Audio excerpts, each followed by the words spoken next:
В Иркуте началась кампания по забою оленей. Сегодня в кооперативе «Оленевод» более 20 тысяч голов. Сейчас специалисты предприятия проводят инвентаризацию, ветеринарный осмотр, вакцинацию против подкожного овода и выбраковку животных. 30% поголовья отправится в убойный цех. Остальные вернутся обратно в тундру. По словам председателя «Оленевода», этот год, благодаря теплой зиме и нежаркому лету, для них прошел с минимальными потерями. Вспышки сибирской язвы, как в 2016-м, не было. Елена Кононова продолжит.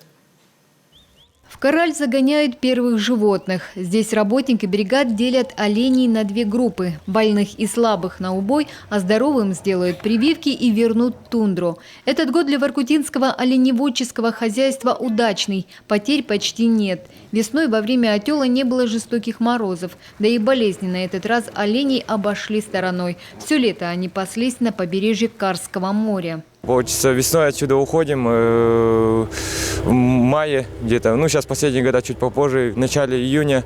И вот, получится, до октября, до конца октября вот сюда только приходим, в конце октября, получится, и вот все лето там, получится, проводим, и осенью уже живем сюда, идем в эту сторону забоя. Издавна уже было, и для оленей это хорошо, и... Не знаю, издавна деды так гоняли, и вот положено так гонять, да и мы тоже туда ходим, до Карского моря. К ноябрю бригада возвращается обратно домой. К этому времени, как правило, устанавливается на реках и озерах ледостав.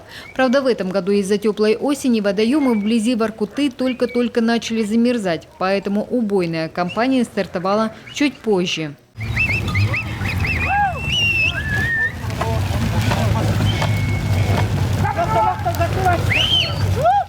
В бригадах кооператива работают потомственные оленеводы. У Руслана Чупрова в тундре, как принято здесь говорить, кослали и дед, и отец.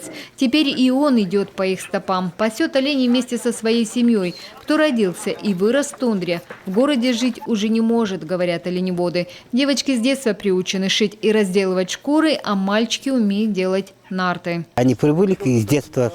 Ты как растешь там и привык к оленям, и тебя учит отец всему.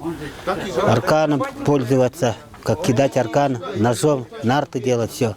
Потом оленей запоминать, какие есть олени. Забойная кампания кооператива продлится до начала декабря. Мясо пойдет на переработку, отпиленные рога на лекарства и сувениры. А затем бригада отправится в Винтинский район на зимние пастбища. Елена Кононова, Кирилл Нифонтов, телеканал Юрган, Воркута.